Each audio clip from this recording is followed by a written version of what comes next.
Yo pedí el micrófono y para manejar yo misma mi diapositiva, vamos a ver si no me enredo más bien, porque siento que a veces uno pierde como flexibilidad, pendiente de la lámina y pendiente de seguir el mismo orden, ¿verdad? Vamos a ver si no me enredo porque ahora tengo las dos manos ocupadas.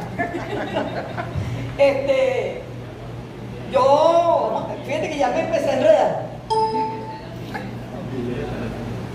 ¿A dónde le tengo que dar para acá? No, yo le di ahorita, al de abajo. Con ese nivel y esa edad se vale todo. Quiero comenzar, después les voy a hablar del título, quiero comenzar con estos 4 casos. Vividos recientemente, incluso ayer viví un quinto, ¿verdad? El primer caso tiene que ver con un resumen de una ponencia de la jornada 2018. Aquí lo tengo, no lo voy a leer, lo que quiero es mostrarlo, donde el autor está por aquí. El título, que tiene que ver con la diáspora para no identificarlo, en el marco del resumen me habla de que se hizo una concepción subjetivista interpretativa sobre la base de la corriente fenomenológica hermenéutica y con un diseño metodológico a partir de la teoría fundamentada de Ansel Strauss y Julian Corbin, apoyada en el análisis del discurso. Además se sustentó en la teoría de la acción humana de Grady Schoen y los modelos mentales de Peter Seger y las representaciones sociales de Sergei Moscovitz. Fíjense, como 4 o 5 líneas que se refieren al método, ¿verdad? No voy a decir más nada, esta es la primera experiencia. La segunda experiencia es una tesis doctoral defendida recientemente, donde 44 páginas se referían al método. Ustedes saben que la tesis doctoral de la UBA se ha disminuido de longitud, vamos a decir extensión, a 100 páginas.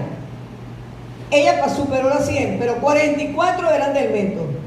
La tercera experiencia tiene que ver con la presentación en línea de investigación a la que asistí recientemente, coleada, y entonces los dos personas que presentaron hicieron un excelente discurso, con una sustentación buena.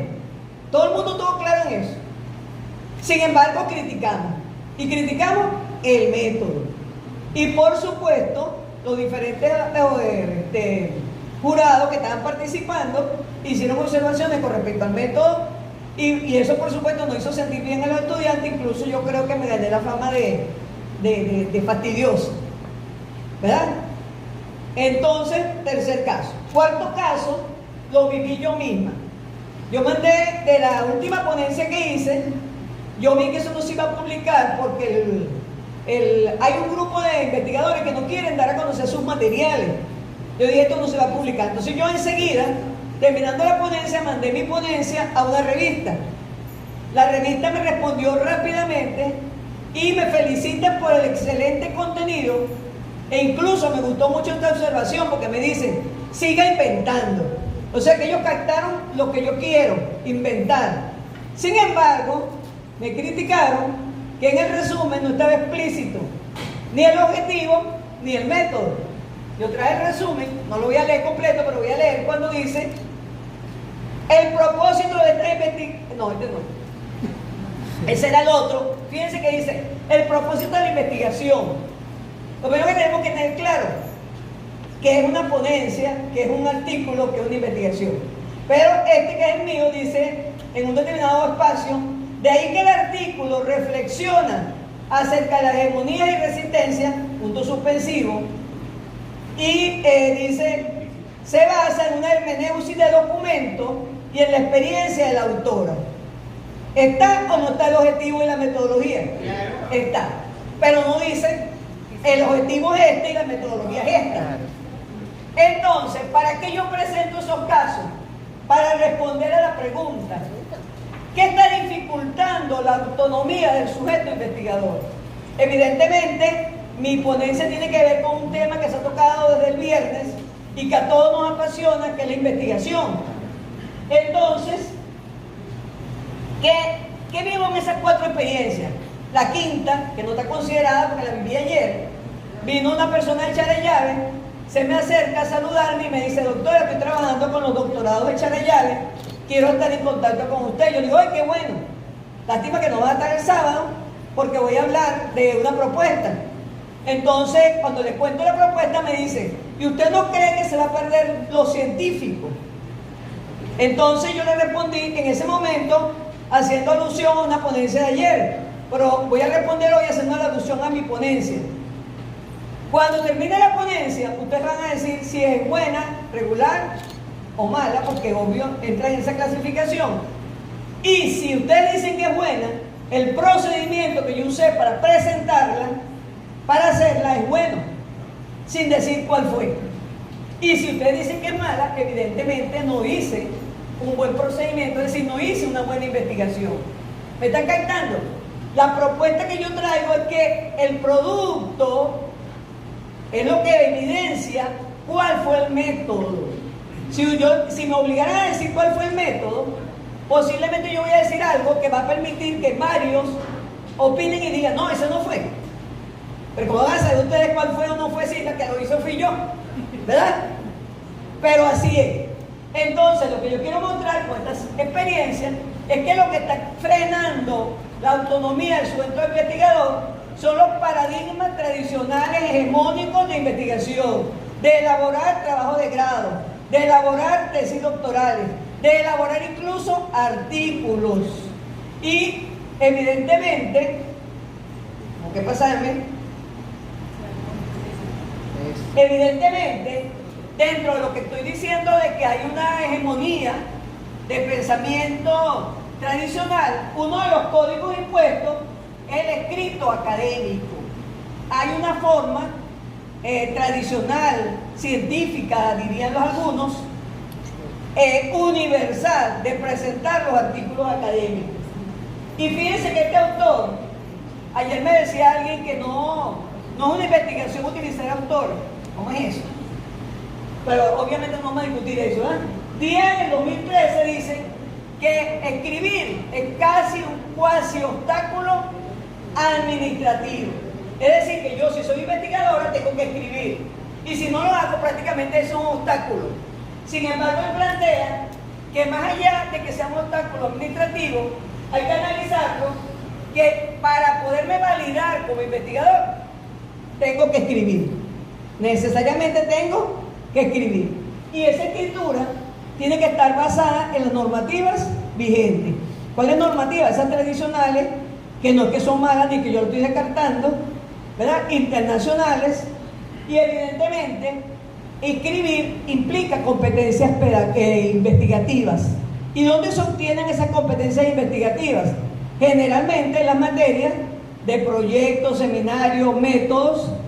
Y dice el autor que corren el riesgo esas materias, y lo vivimos. Yo creo que aquí no hay un profesor que no esté de acuerdo conmigo, que por lo general planteamos un método único, ¿verdad? Entonces, por lo menos en la UBA, yo no voy a hablar de la otra universidad, voy a hablar de la UBA, me conste que puedo hablar porque tengo de 19 años en la UBA, que en pregrado no podría decir, pero en especialidad y maestría, especialidad documental, maestría cuantitativa y doctorado cualitativo.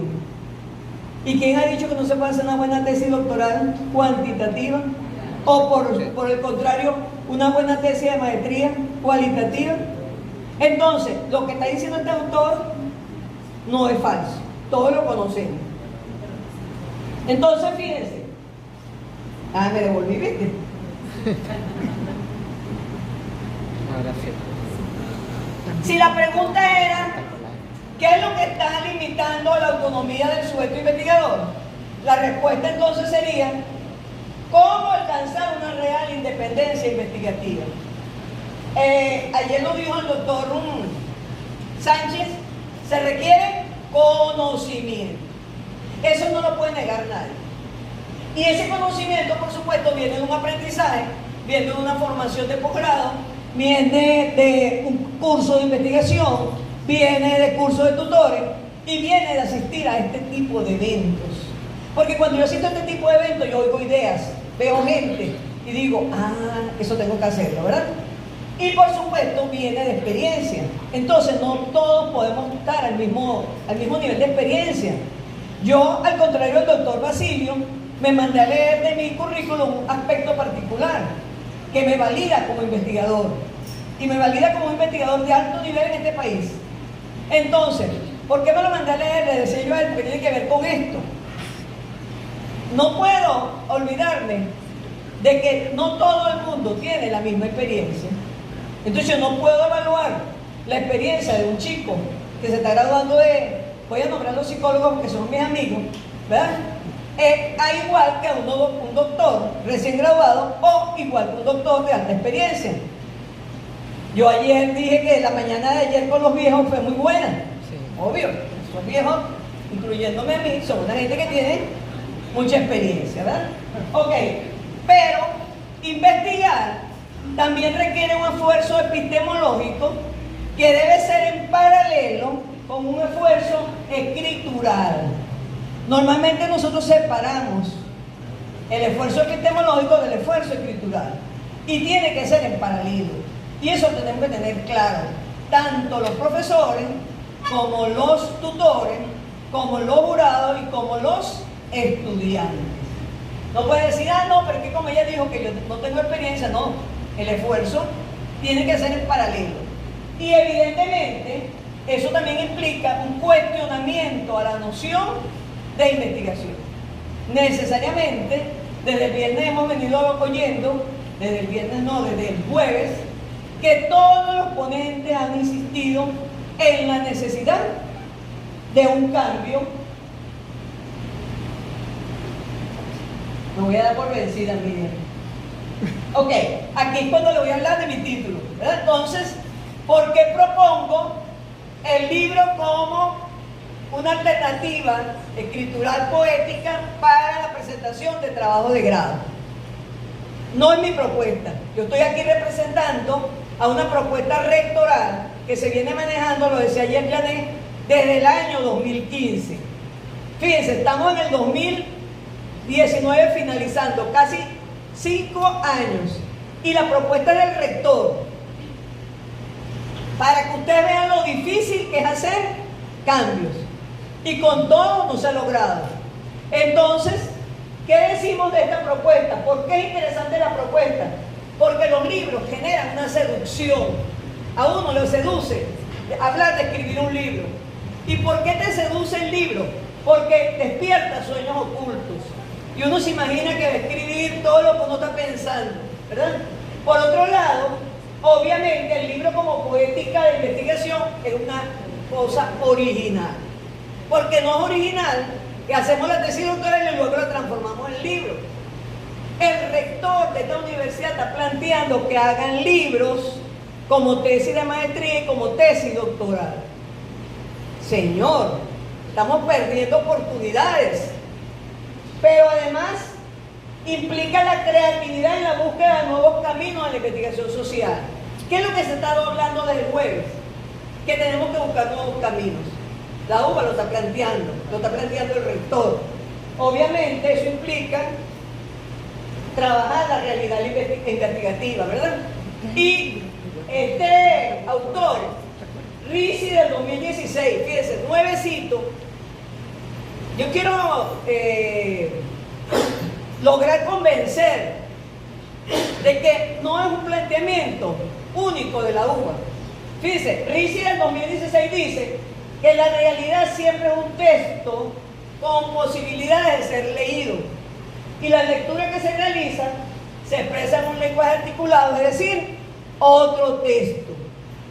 Entonces, la propuesta, además de que sea un libro como forma de investigación, es que sea un libro que tome en cuenta la realidad venezolana, lo que estamos viviendo. Desde cualquier ámbito educativo lo podemos tratar, desde cualquier disciplina.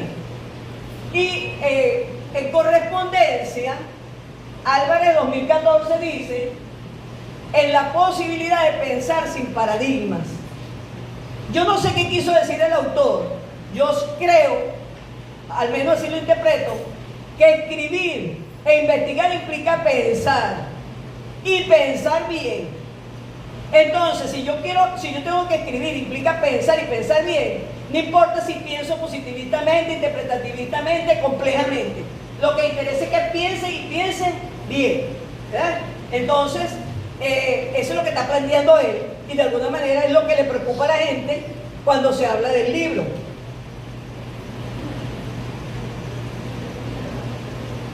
Miren, ayúdame. Auxilio. No, me voy a dar por vencida, ayúdame. Eso es importante, reconocer sus debilidades. Yo quiero manejar el micrófono y quiero manejar la presentación, pero yo la iba a manejar como el de hija. Entonces, eso es importante. ¿Qué pasó? ¿Se trancó? Pues no importa, sigamos. Entonces, fíjense. No han podido pasarla.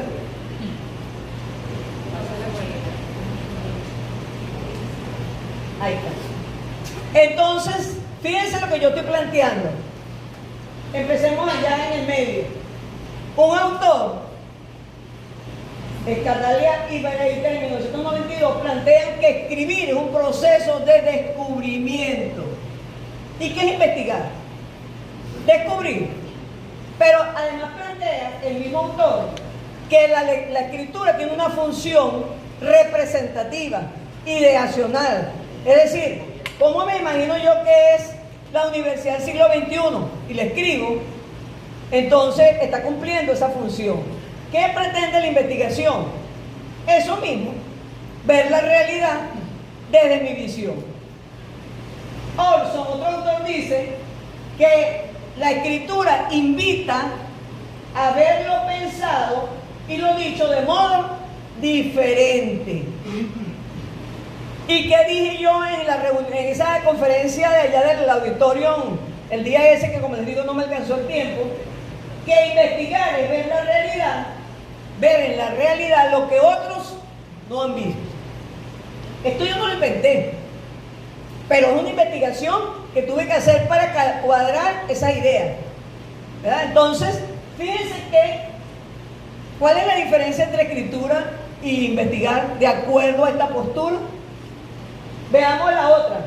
Dice que la escritura está ligada a la actividad reflexiva del sujeto. Y García en el 2008 plantea que el método es la labor pensante del sujeto. O sea que, vuelvo a repetir, para escribir y para investigar tengo que pensar. Y el método es eso, ¿cómo pienso yo? A diferencia de Clary, ¿verdad? Porque somos dos personas diferentes y cada quien tiene una forma de pensar. Entonces, fíjense, cuando yo concluyo plantear la escritura como un método de investigación, estoy inventando, es verdad, pero es una invención buena. Entonces, con esto estoy traduciendo la postura de la ponencia y la postura de la política rectoral de hacer libros como trabajo de grado de maestría y como tesis doctoral. Y me imagino también, porque no hay ningún problema, como trabajo especial de grado de pregrado. Sigamos.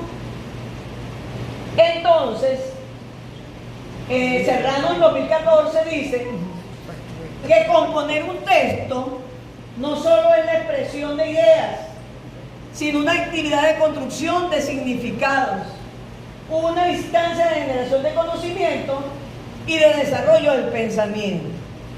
Cuando ustedes buscan una definición de investigación, dice sinónimo, producción de conocimiento. Y aquí escribiendo estoy logrando expresar ideas, estoy logrando construir significados, estoy logrando generar conocimiento y además estoy logrando desarrollar el pensamiento. ¿Tiene algo malo escribir como tesis doctoral? Sin que sea tesis, sino que sea libro, ¿verdad? Entonces, ya van también un momentico, un momentico. Coloqué algunos libros, no les dije el primero, pero este sí, ¿verdad? Este libro, el libro como, no lo logro ver bien, estrategia de investigación doctoral. Ahí ese es un libro colectivo y el primer autor es el doctor Basilio Sánchez, la doctora Maite Marrero, la doctora Janet García, la doctora Noelia Alfonso y por supuesto no podía dejar de estar yo. ¿Qué quiero decir con esto? Que el libro ha permitido, en algunas instituciones uno no se mezcla con el rector ni lo conoce, y el libro ha permitido que una persona, digamos, no tan cercana a la UBA como la doctora Noelia, pudiera estar en un mismo libro con el doctor Basilio Sánchez, que es el rector. ¿Por qué? Porque el libro permite eso, porque nosotros no somos amigos, lo que somos es que nos interesa, nos apasiona escribir. Ahora sí, entonces fíjense, si nosotros entendemos que la literatura es una visión del mundo, ¿qué está diciendo la literatura académica? La literatura académica está diciendo que es necesario construir y difundir. Pero está diciendo, hay que construir y difundir emociones, interpretaciones, visiones, pensamientos, sensaciones. Nosotros disfrutamos la última conferencia del día jueves porque es una mujer que expresa sus emociones de una manera muy diferente a como lo puedo hacer yo. ¿Qué está pidiendo la academia? Está pidiendo eso. Necesitamos otra forma, otras filosofías. Pero ¿a través de qué medios? A través de otros medios, dice mente, sentido, percepción, cognición, inteligencia. Es decir, está pidiendo, a lo mejor hay un libro, muy, como si fuera mío, a lo mejor muy pocas figuras, pero si es de otra persona que es más expresiva, que maneja el dibujo, a lo mejor con muchas figuras, con mucho ejercicio, va a depender de cuál es el área, y eso obviamente va a actuar en la sensibilidad de los actores. Porque ¿qué es lo que venimos criticando? Que las tesis no hacen nada, que las tesis lo que generan es estrés, que las tesis se están guardando. Y desde el jueves yo estoy oyendo que la gente dice tesis para transformar. Y si yo logro que por lo menos los que lean una tesis X se sensibilicen, se animen, se emocionen como quedamos nosotros con nuestra amiga del jueves, nosotros estamos logrando entonces impactar la sensibilidad de actores. ¿En qué? En sus creencias, en sus actitudes, en sus decisiones. Y obviamente eso implica rehacer las propias epistemologías investigativas. Y ayer ya me dio una sorpresa cuando dijo que había que mejorar, modificar, transformar el curso de escritores. Y cuando yo me leía esto anoche, reconozco que no lo había pensado antes, dije, pero es que lo primero que hay que cambiar son las materias de investigación. Todos los seminarios de investigación tienen que cambiar. Y obviamente, más fuerte aún, hay que cambiar los criterios de contratación de los profesores, investigadores y tutores. Porque ¿cómo voy a ser yo tutor para promover el libro como trabajo de grado si yo no he escrito ni siquiera un artículo porque me gradué de magíster? ¿Cómo voy a dar yo investigación si yo no soy investigador? Porque el hecho de que yo sea doctor no quiere decir que yo sea investigador. Yo puedo ser doctor y más nunca hice nada, más nunca escribí nada, más nunca hice una ponencia. Lamentablemente soy doctor, pero no soy investigador. Y eso tendrían que tenerlo claro nosotros y la academia. Y si yo quiero ser investigador, porque a mí me gusta, entonces yo digo, bueno, muy bien, yo voy a empezar a prepararme. Porque eso tampoco se logra de un día para otro. Eso hay que empezar, ¿verdad? No me empiecen a pasar papelito todavía. Quiero terminar hoy, claro. Mi idea. Ok, sigue, dale de una vez completo todo. Entonces, ¿qué estamos planteando?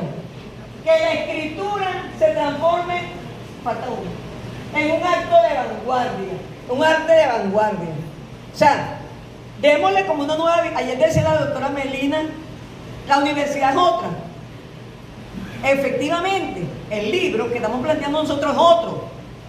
Es un libro que se transforma en un arte de vanguardia, que es provocativo, que provoca asombro.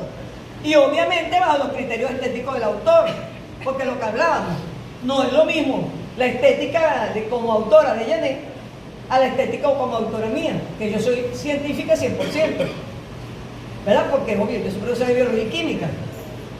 Eso hace que cuando como autor me transformo en texto, ¿verdad? Tengo un mensaje que puede influenciar a otros, un mensaje donde se difunde la separación entre texto y realidad, un mensaje que hace de la vida una poética y un mensaje que es una forma de intervención investigativa. Cuando decíamos que queremos trabajo de investigación que transforme realidades, si un libro logra transformar a un docente sin que implique un trabajo de campo, sino que nada más el libro lo inspira, ahí estamos logrando una transformación. Ok, entonces, hasta ahora lo que he venido planteando es que necesitamos cambiar, perder el miedo. Este autor lo confirma cuando dice, fíjense lo que dice, que los intelectuales latinoamericanos desarrollan un trabajo que responde a distintas lógicas y sensibilidades. Es decir, él no está diciendo, no, los latinoamericanos nada más investigan de una forma, no. Él dice, ellos han hecho un trabajo, han investigado de diferentes lógicas, pero no tienen claridad con respecto al impacto de su intervención social. Es decir, es verdad, hemos hecho muchas investigaciones, pero sabemos en qué hemos intervenido socialmente. Ahorita lo sabemos, con la diáspora sabemos algo, porque el hecho de que haya gente de Venezuela causando impacto en otros países, no estoy hablando del impacto negativo, sino de la gente que está trabajando para ayudar a otros países, eso indica, pero nosotros no lo conocemos. Y yo no estoy hablando para Latinoamérica, estoy hablando para la UBA, ¿verdad? Esta propuesta puede ser para el mundo, pero en este momento es para la UBA. Ahí está otro libro, te voy a dar un minutico, es que necesitaba la ayuda, porque yo no iba a hacer eso tan rápido. Este libro es de un grupo de gente que está aquí, que no lo voy a seguir nombrando para no seguir haciendo propaganda, ¿verdad? También es un libro colectivo donde hablamos sobre el arte de escribir. Es decir, la UBA sí viene haciendo un trabajo, lo que pasa es que no se conoce realmente qué hemos venido haciendo y tal vez todavía no hemos logrado el impacto. Ok, ¿por qué no hemos logrado eso? Porque los investigadores nos consideramos un sujeto subalterno. Es decir, nos dejamos arropar por la hegemonía de los paradigmas. El tesista no se deja arropar por el tutor, los tutores nos dejamos arropar por la institución y así sucesivamente. ¿Verdad? Gramsci, en el 71, imagínense, dice, él asume el concepto de subalterno como, él lo asume como un grupo de personas que no están conscientes de sus fuerzas y posibilidades. La UBA no está consciente de ser una universidad pequeña en la región central del país, las posibilidades que tiene de impactar, no a Venezuela, al mundo, y ya lo está haciendo de alguna manera. Entonces, cuando descubramos que nos asumimos como subalternos del mundo, de Europa, de Estados Unidos, en ese momento despega la investigación en la UBA. O sea, la investigación en la UBA no termina de despegar porque no tenemos miedo. Y es normal. De hecho, ahí dice que hay desconfianza. Porque si no hacemos las cosas como lo hacen en Estados Unidos o en Europa, tenemos miedo. Y de alguna manera, hasta en la misma institución, hay miedo de que los venezolanos no somos capaces, de que los doctores no son capaces, de que la UBA no es capaz, porque la UBA no es la central, que la UBA no es la metropolitana. Entonces, tenemos desconfianza entre nosotros mismos. ¿Verdad? Entonces, ¿qué planteo yo? Obviamente, este planteamiento es propio porque yo lo que estoy tratando es de demostrar que el doctor Basilio se adelantó a sus tiempos y lo estoy demostrando con una investigación, porque esto que yo estoy presentando es una investigación. Entonces, ¿qué digo yo? Que el sujeto de hoy, el investigador de hoy, tiene que asumirse como un sujeto histórico para los momentos actuales. Un sujeto, ¿verdad? Que si bien está claro de que hay un panorama internacional, no es que lo vamos a descartar, de que hay una teoría general, también lo veamos desde una perspectiva crítica, que nos permita, vamos a decir, de alguna manera, delastrarnos de la maquinaria epistémica global, hegemónica. Ayer planteó el doctor Ovidio eso, ¿verdad? Que nos delastremos sin eliminar lo que sabemos. No, yo no estoy planteando cambiarlo, estoy planteando complementarnos. Y eso implica, obviamente, una práctica contrahegemónica. Implica transformarnos en un liderazgo intelectual de vanguardia. O sea, la UBA lo puede hacer. ¿Por qué? Porque tiene un rector que lo permite. Entonces, ¿qué estamos esperando nosotros para ser los intelectuales de vanguardia que requiere el mundo actual? Fíjense que Foucault, en el 1992, también hace muchos años, él dijo que el investigador universal tradicional ya no hace falta. Ya no es posible un investigador que sea capaz de conocer lo que está sucediendo en el mundo entero. Entonces él habla de un intelectual específico. Y yo decía, él habla de un intelectual específico, es decir, un intelectual para cada localidad, para cada región, para cada necesidad. Entonces yo decía, ¿por qué no asumir la UBA como un centro específico de resistencia? Si usted vive en Venezuela, si usted estudia en la UBA y usted no se va para ninguna parte, ¿para qué tiene que responder a los estándares internacionales, mundiales, si puede responder y con alta calidad a los estándares nacional, incluso local, regional y de la UBA como un centro de investigación específico, ¿verdad? ¿Seguimos? Ya voy a ir terminando. Entonces, esta es una parte que voy a saltar un poco, pero sin embargo no del todo, ¿verdad? Ortega y Gasset dice que yo planteo en la ponencia en una parte que le llamo el libro como logos y como tiempo histórico. No voy a discutir lo del logos, pero sí el concepto que él dice que el logos es dejar ser las cosas, ¿verdad? Y él dice que el máximo síntoma de dejar hacer las cosas es el amor. Entonces yo decía, si el libro es el logos, a través del logos yo puedo como investigador lograr ser lo que quiero ser, como venezolano, como universitario, como académico, como doctor. Y si dicen que eso es el máximo síntoma del amor, yo decía, hacer una tesis doctoral que yo quiera que impacte es mostrar amor por mi país, es mostrar amor por lo que estoy estudiando y es mostrar amor por mi tesis. Hay gente que termina la tesis y no quiere ni verla, ¿verdad? Entonces, este planteamiento, por eso me pareció interesante traerlo, y esto me lleva a recordar la necesidad planteada por González en el 2017, o sea, nuevecito, que tengo que pensar con cabeza propia, lo que implica usar los conceptos y los métodos propios de acuerdo a la realidad social. Tengo que pensar desde Venezuela, para Venezuela y obviamente para el mundo. Pásalo, miren, por favor. En esta lámina yo me voy a referir nada más al tiempo histórico. Recuerden que yo estoy proponiendo el libro como poética escritural desde la realidad venezolana. Entonces, ¿qué puedo yo considerar como tiempo histórico?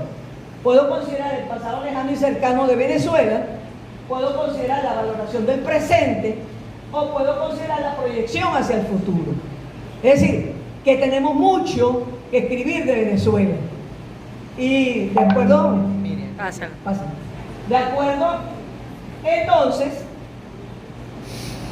fíjense, con esta cita yo voy a terminar. ¿Verdad? ¿Qué he planteado? Que tenemos que hacer libros académicos. Ahí se me perdió algo. Devuélvete un momentico.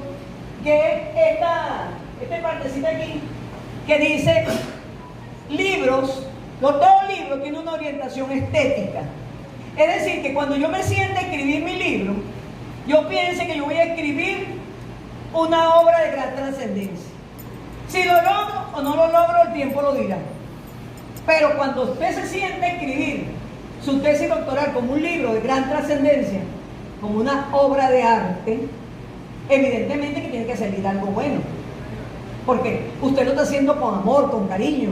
Lo está haciendo para usted expresarse, pero para expresarse a Venezuela y al mundo.